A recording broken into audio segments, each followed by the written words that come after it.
Jamal Niaz here with Fabio Wardley ahead of an absolutely stacked card here in Manchester, April 5th.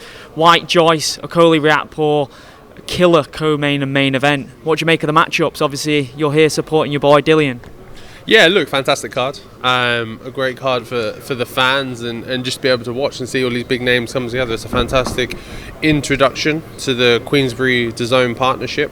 I think Queensberry have really kind of stamped themselves as the home of heavyweight, so to produce the first show with DAZN being mainly heavyweights or centred around them is a great way to do it. It just showcases how exciting the heavyweight division is at the moment. It's just crazy. You've got this card getting announced this week.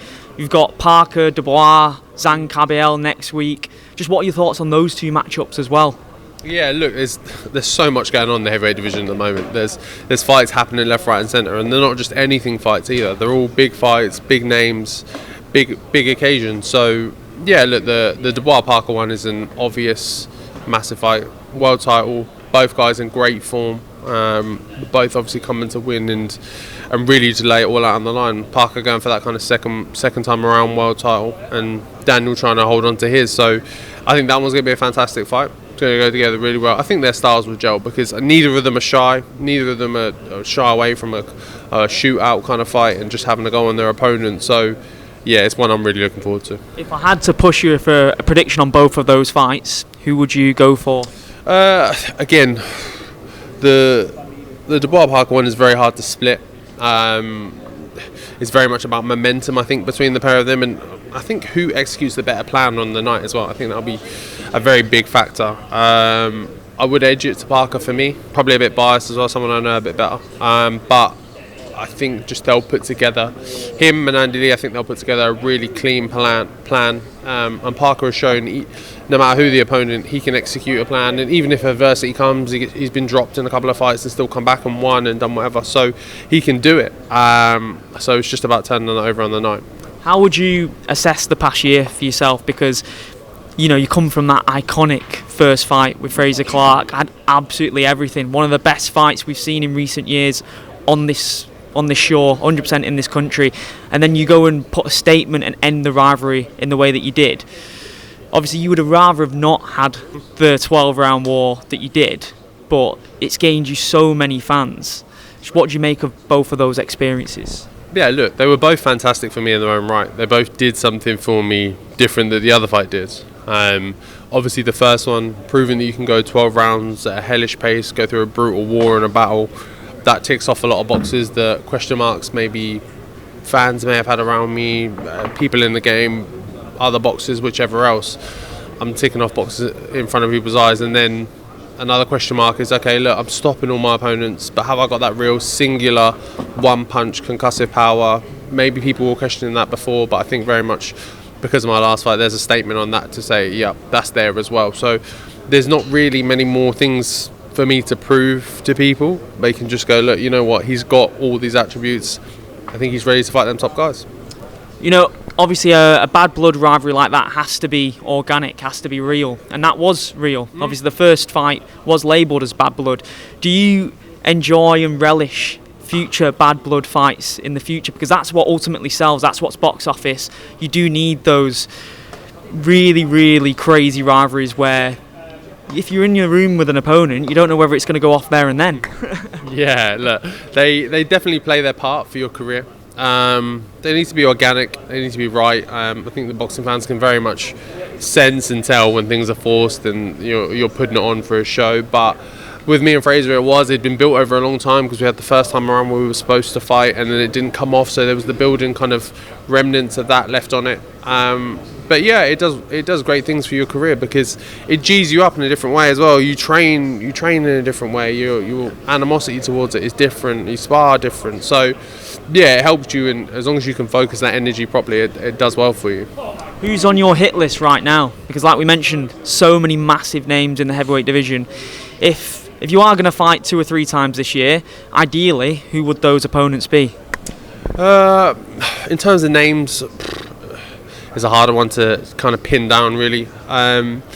It's more so for me about being in that prime position for when potentially the belts do fragment. Right now I'm number 1 with WBA, so the plan is obviously to stay there and keep pushing forward in a prime spot to wait, and as that belt either Usyk gives it up or he gets called for a mandatory that he's not going to fight, or however, to be there in that next position to jump in that slot. So that's where I want to be. So it's just whoever's going to keep me there, really. Who else is ever ranked in the WBA or what other great fights are out there for me. But it's just about being strategic with it this year and being in good fights. Frank Warren mentioned towards the end of last year that he sees you and Dubois being a huge Wembley mega fight in the future. Do you feel it's inevitable that your paths will cross and that it will be a stadium headlining fight? Yeah, look, I think that both of us are probably on course to meet at some point. We're under Queensbury, makes it even easier. So it's not a hard one to put together. I think Daniel would look at it like I need to bring something to the table, in the sense whether it's a world title or however else, which is no problem at all. I think it just makes the fight even bigger if I pick up my own world title. He maybe holds on to his and we put them together and put them on the line.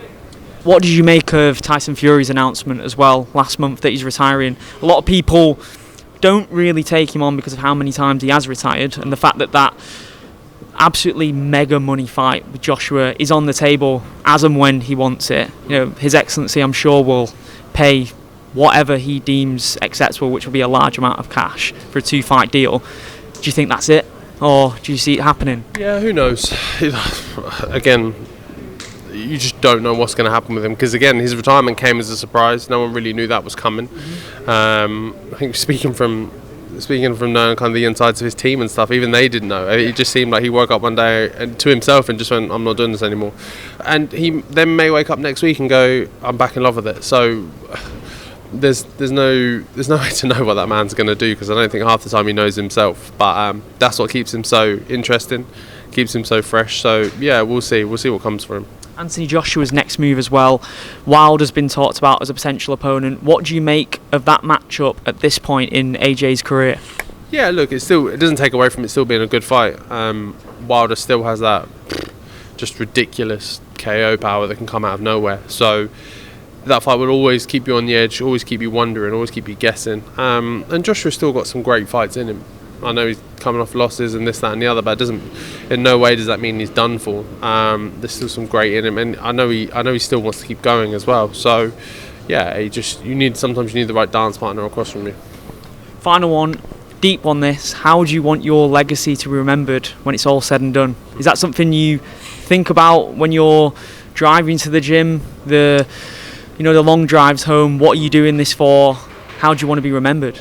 Yeah, it's something I consider with every fight I go into, is that probably my biggest fear within boxing is to be labelled or looked at as a boring fighter, is not entertaining, because ultimately the sport is for the fans, and I want people to, like, if you see my name on the billboard and you think, yeah, like, all right, Fabio Wardley's on the card, you're going to get your money's worth. If you're paying for a ticket, if you're paying for a pay-per-view, whatever it might be, you're getting the entertainment factor. I think that's how I want to be looked at. However my career goes, win a world title, don't win a world title, like I just have some great fights, and everyone look at my career and go, oh, do you remember that was good when Fabio Wardley was fighting, or however else, because ultimately it's a sport for the fans and I want to do it for them.